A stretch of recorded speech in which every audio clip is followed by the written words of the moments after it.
When your mind feels like a storm and you feel like you're sinking, remember the one man who stood in a real storm and said something. His friends thought they were about to die. Waves were chucking their boat like a toy. They were panicking, screaming, while Jesus was snapping on a cushion, soaking wet, calm as a cat. And he wakes up. He stands, stretches, and talks to the weather like it owes him rent and said, "Peace, be still." Wind gone, waves flat, lake turns mirror still. Then he flips the question, "Why were you afraid?"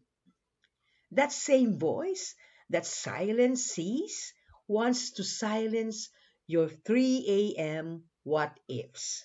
Anxiety isn't the captain, he is. Hand him the wheel. Watch the storm become background noise.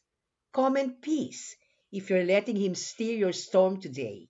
Then pass it to someone still drowning in worry.